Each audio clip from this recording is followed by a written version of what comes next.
Om Gam Ganapatte Namaha. Kaliyugada Kalpataru, 4th Derite. Sri Vyasa Yati Sarvabhouma. Authored by Raja S. Gururajacharya. 14. Sri Brahmanya Tirtha's call to Sannyasa. The revered Sri Brahmanya Muni observed the young Yatiraja's unparalleled brilliance in knowledge, his talent, his resemblance to the goodness of learning herself, his unwavering celibacy, his radiant and majestic appearance, his wealth of virtues like tranquility, self-control, and character, his exemplary conduct, his dedication to his Guru, his attractive and graceful body, and his humble and dignified nature. Sri Brahmanya Tirtha thought to himself, Yatiraja possesses exceptional intelligence, knowledge, and talent beyond his age.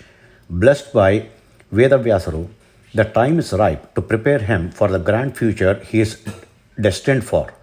It is now time to reveal our intentions to Yatiraja and prepare him for his great task. With this resolve, Brahmanya Tirtha began his efforts. One day, while conversing with Yatiraja, Brahmanya Tirtha explained the significance of his seat, that is Pita, and the lineage of enlightened sages initiated by the Supreme Being, Sri Hamsa.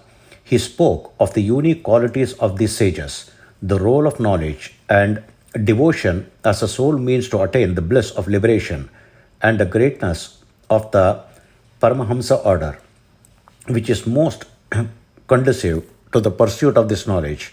He described how the ancestors in the Hamsa lineage achieved special blessings from the Supreme Being through rigorous spiritual practices and adherence to Dharma in the Yati Ashrama, earning great renown. Impressed by his Guru's explanation, Yatiraja was deeply influenced. Seeing this, the Guru was filled with joy. One day, around noon, the Guru gathered Yatiraja and spoke as follows. Yatiraja, the Vedic and traditional Vaishnava doctrine, which has been upheld since time immemorial, is the true principle expounded by all the Vedas, Upanishads, Sutras, Gita, Purana, and epics like the Mahabharata. However, this sacred doctrine is now facing a grave threat. Scholars of other doctrines are using the strength of Nyaya, that is logic, and Mimamsa, that is interpretation, to present their philosophies in new ways. They are causing false allegations on our doctrine, writing new texts and misleading the minds of virtuous people who are eligible for liberation. If this continues, there is a fear that our supreme doctrine might be overshadowed.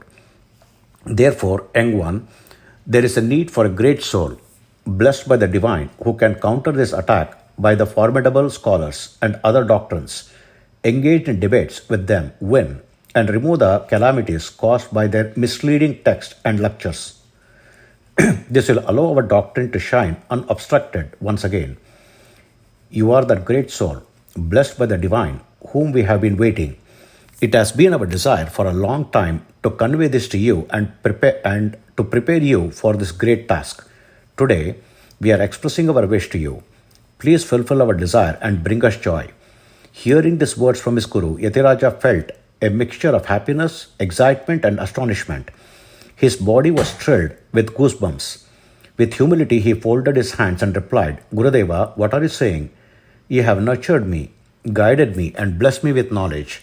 Why should I, as your disciple, hesitate? You have every authority over me. Please convey your wishes to me.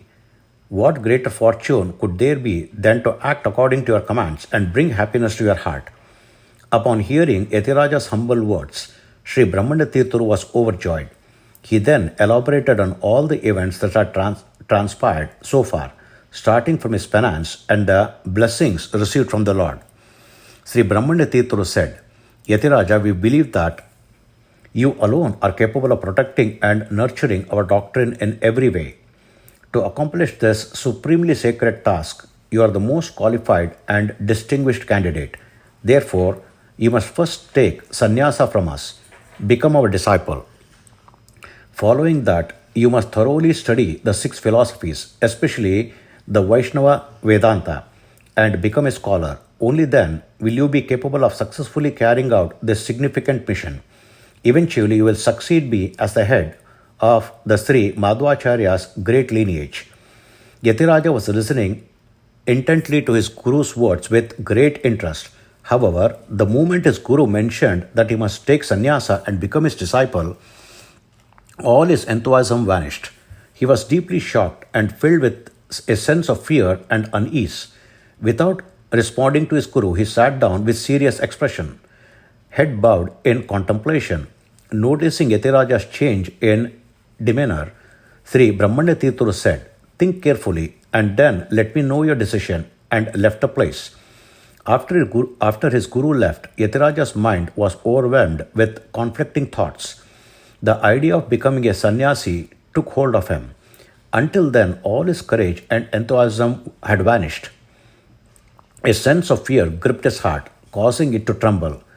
The unexpressed pain and mental turmoil robbed Yatiraja of his peace of mind.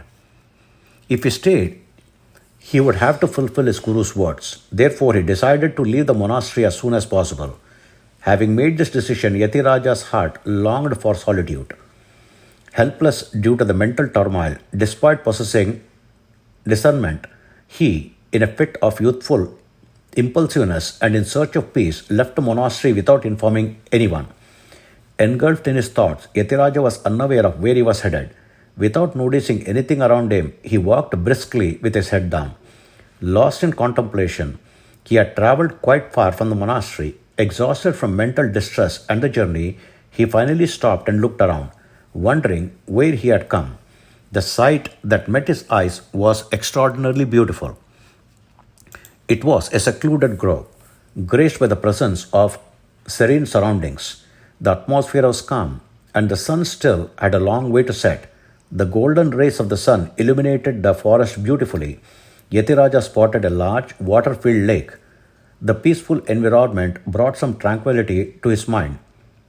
He walked towards the divine lake, saw its clear waters, washed his hands and feet, performed his evening prayers and chants, drank some water, and then looked around. He noticed a banyan tree with extensive branches and sub-branches. Yatiraja approached the tree, leaned against its trunk to relieve his physical fatigue, and sat down. His eyes grew heavy with the exhaustion of the long journey. He was in a state that was neither fully asleep nor fully awake. Suddenly, a bright flash of light appeared before him, creating a divine glow. From this serene light emerged a radiant, majestic figure standing before Yatiraja. Seeing this revered figure, Yatiraja felt a surge of devotion. The majestic figure had a grand appearance, matted hair on his head, abundant white hair on his temples and cheeks, eyes that shone like lightning, a body glowing with a beautiful bluish tint, a distinguished forehead marked with the Urdhapundra. 12 divine names inscribed, a sacred thread adorned his neck, tulsi garlands and orchi-colored ropes. In his hands, he held a staff and water pot, and a golden waistband adorned his waist. The expression on the great figure face was extremely peaceful. His shining eyes were filled with compassion. As Yatiraja watched, he saw Lord Sriman Narayana mounted on a Garuda and accompanied by Sri Lakshmi being praised by the deities. In the next moment, the majestic figure with matted hair reappeared, smiling gently with a gesture of blessing. Yatiraja realized that the figure standing before him was none other than Sri Vyasa, the incarnation of Lord Narayana, who had given darshan to Sri Madhvacharya in Badari, as described in Madhva Vijaya. With just a glimpse of them, all of Yatiraja's worries, anxiety, and fatigue melted away like mist in the sunlight. A certain divine energy seemed to flow through his nerves. His body trembled with goosebumps from the thrill of the experience. Devotion surged within Yatiraja's heart. Without even realizing it, he prostrated himself before the divine figure of Bhagwan Sri Vedavyasa and stood with folded hands. Bhagwan Vedavyasa approached and placed his divine hand on Yatiraja's head. Immediately, a current of energy seemed to flow through Yatiraja's body. As he looked at Bhagwan with unwavering focus, Vedavyasuru, smiling gently like the beauty of moonlight, spoke in soft and sweet words.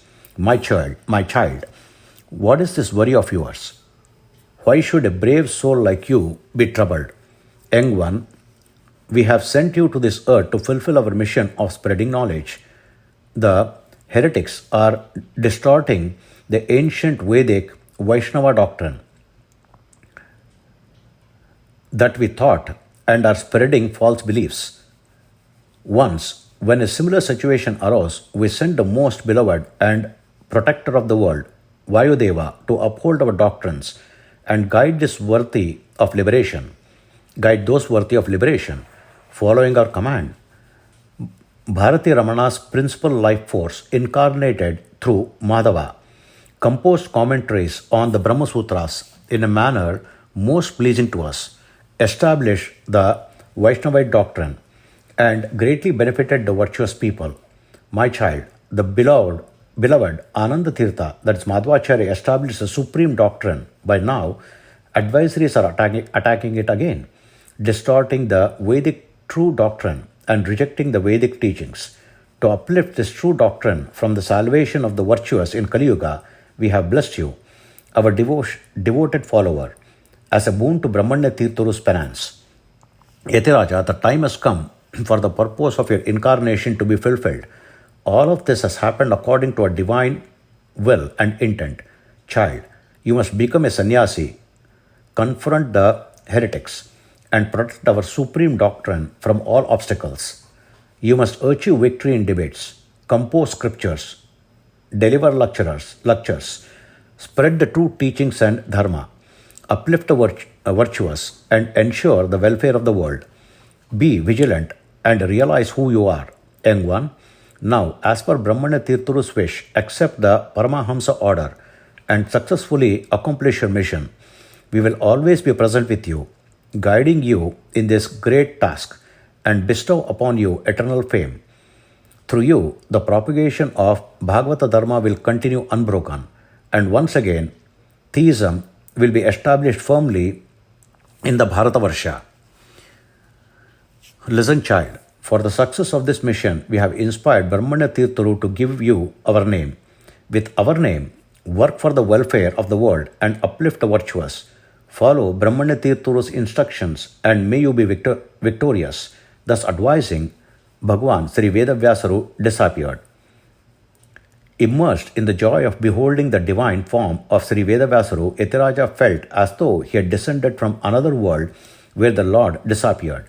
He opened his eyes and, astonished, wondered if it was a dream or a reality. He then exclaimed, "Oh, how fortunate I am! I have had the vision of Vedavyasa, endowed with all 6 divine qualities, who revealed the secret of my incarnation and my duties. How great is his affection to his devotees! He has entrusted me with the significant responsibility of firmly establishing his supreme doctrine on earth. I am truly blessed." The darkness that had enveloped Yatiraja until then was dispelled, replaced by a divine light, bringing peace to his mind. The sacred touch of Bhagwan Sri Vedavyasa's hand removed the veil of illusion, revealing his true nature. The curse of Brahma, the events of his Prahalada incarnation, and all other occurrences became clear in his heart, one after another. All of Yatiraja's worries and anxieties vanished, and his mind was filled with the radiance of joy. A great energy seemed to flow through his nerves, filling him with new enthusiasm. Determined to fulfill his Guru's wishes and serve Sri Hari as per Vedavyasa's command, Yatiraja joyfully and energetically retracted his steps back to the monastery in Atturu, as if he had merely stepped out for a short while. Meanwhile, Brahmanya Tirtha, unable to find Yatiraja and worried, began to panic. He searched everywhere in the monastery. He sent servants to look for him in the town. The monastery servants searched all over Atturu but couldn't find Yatiraja anywhere and reported this to the Guru. Not knowing where Yatiraja had gone, Brahmanya Tirtha became anxious and wandered around restlessly. At that moment, a student from the monastery came running and said, "Mahaswami, Yatiraja is coming." Hearing this was like a nectar to the Guru. Eager to see his beloved disciple, he rushed outside and saw Yatiraja approaching. Yatiraja's face was shining with a supernatural radiance. He was filled with joy and enthusiasm, and Brahmanya Tirtha, overwhelmed with happiness, embraced him and touched his head, saying, "Child, where did you go? Do you know how worried we were not seeing you? Come, Yatiraja," and embraced him again. When Yatiraja realized the love and affection his guru had for him and the sorrow he felt when he was missing, tears welled up in his eyes. He said, "Forgive me, Gurudeva," and returned to the monastery with him. Brahmanya Tirtha sat with him in his private quarters and asked, "Child, did the matter I mentioned to you this afternoon cause you pain? Did it make you upset?" Yatiraja replied, "Please forgive me, Guruji. Disturbed by your words and out of childish impulsiveness, I became frightened and sought solitude. Now my mind has calmed down. I will act according to your instructions," and he narrated everything that had happened after he left. Hearing Yatiraja's words, Brahmanya Tirtha experienced both astonishment and joy simultaneously. Tears of joy flowed from his eyes. With a choked voice, he said, "Child, you are supremely blessed and fortunate to have had a vision of Bhagavan Vyasa. He has instructed you on your duty, ensuring our wish will be fulfilled. Truly, we are both blessed." After the evening prayers and rituals were complete that day, Brahmanya Tirtha discussed various matters with Yatiraja. He said, "Child, we are now filled with supreme joy. Our long-standing penance has borne fruit today. We will soon initiate you into the ascetic order and fulfill our duty." To which Yatiraja humbly responded, "As you command." Then the Guru and his disciple retired to rest. Here it is appropriate to reflect on certain matters. Yatiraja, blessed by Sri Vyasa, incarnate for the spread of knowledge and the welfare of the world, is indeed Prahlada Rajaru himself. Sri Vayudeva has always resided within him with special presence, making him a great scholar through the ages. Nurtured and raised in the holy environment of Sri Brahmanya Tirtha, he is a noble soul. It is natural to wonder why such a person, who is destined to become a future world teacher and work for the welfare of the world, would leave the monastery without informing his guru. Overcome by shadow, delusion, fear, and anxiety like an ordinary person, is it reasonable for him to be afraid of becoming a sannyasi? Would this incident not remain a blemish on the illustrious life of Yatiraja, who is to bring great good to the world? Therefore, it is worth considering this matter a little more deeply here. There is scriptural references that states, when gods incarnate on earth as humans, they behave like humans. They do not reveal their divine wisdom and wealth. When deities are born on earth, in whatever age, form, age group, or family they are born into, they act in accordance with the customs, age, and family they belong to. This is the divine duty, and it is the most pleasing duty to them, as ordained by the Supreme Being. Likewise, to teach the world, even though he is not bound by any rules or regulations, is completely independent and the greatest of all. 3. Janardana incarnate as Krishna in the Yadava family, acting accordingly and guiding the deities. This is affirmed by Sri Madhvacharya in Mahabharata Tatparya Nirnaya. Moreover, there is another scriptural reference. Even though they possess all knowledge and wisdom, when deities are born as humans, they must behave like humans. This illustrates that despite being knowledgeable and all-knowing, when deities incarnate as human, they must conduct themselves like humans. Therefore, this is guided by the Lord's command and support by the above scriptures. Even though Yatiraja is the incarnation of Prahlada, full of knowledge, devotion, and renunciation, and even though he was born to serve the Lord through the dissemination of knowledge and as an ascetic, he behaved like an ordinary human due to his human birth and youthful age. It is understood that it is a duty pleasing to the Lord to act in accordance with the nature of a human child at that age. Therefore, we must understand that Yatiraja, who will later become the revered Sri Vyasarajaru, has acted appropriately, and there is no room for any blemish on his illustrious life. We can observe that many similar incidents occurred in the lives of Yatiraja, who would later become Sri Vedavyasa, and Venkatanatha, who would later become Sri Raghavendra Swamigalu. It is fitting to recount a similar incident related to the current context here. In our tradition, to take sannyasa, one must receive the command from the respected and elder authorities. There is a custom and tradition of accepting the Paramahamsa order with their permission. Sri Brahmanya Tirtha commanded, Yatiraja, you must accept the Paramahamsa order and become my disciple, taking charge of the great institution. This caused Yatiraja to become anxious. If I stayed here, my guru will give me sannyasa. I do not wish to become a sannyasi. Therefore, I must leave this place. And so Yatiraja left the monastery. It is natural to wonder why Yatiraja, despite being commanded by the wise and venerable Brahmanya Tirtha to accept sannyasa, did not comply and instead left the monastery. It is necessary to provide an explanation for this.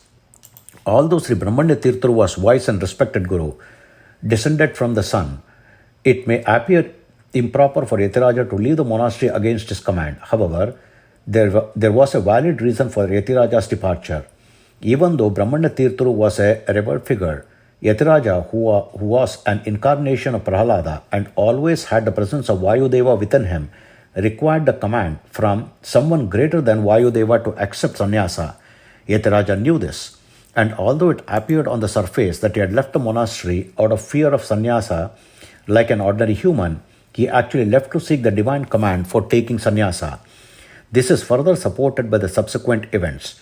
After leaving the monastery and resting under a tree, Sri Vyasa, who is revered among the Paramahamsa lineage and an incarnation of Sri Narayana, appeared before him, revealed his true nature and commanded him to accept the Paramahamsa order. With his purpose fulfilled, Yatiraja returned to the monastery and expressed his consent to Sri Brahmanya Tirtha to accept sannyasa. This explanation should confidently address any doubts regarding this incident.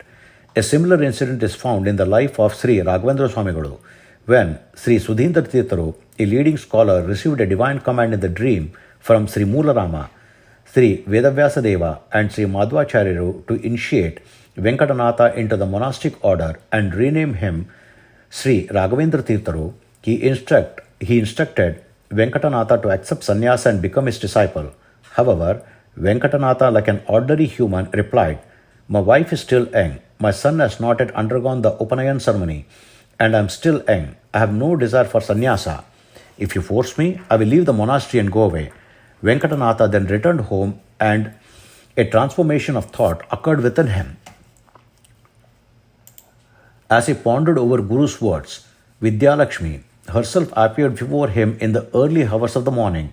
She revealed his true nature, instructed him to accept the Paramahamsa order, and imparted her mantra to him. Immediately, Venkatanatha's attitude changed. Having previously rejected sannyasa, he now willingly approached Sri Sudhindra Tirtha, climbed the seat of initiation, and consented to accept sannyasa. Both Yatiraja and Venkatanatha initially refused sannyasa, but later Yatiraja accepted the Paramahamsa order following the guidance of Sri Vyasa Deva, and Venkatanatha accepted following the guidance of Vidyalakshmi. They then became Sri Vyasarajaru and Sri Raghavendra Tirtha respectively, and ruled the Vedantic kingdom as confirmed by their histories.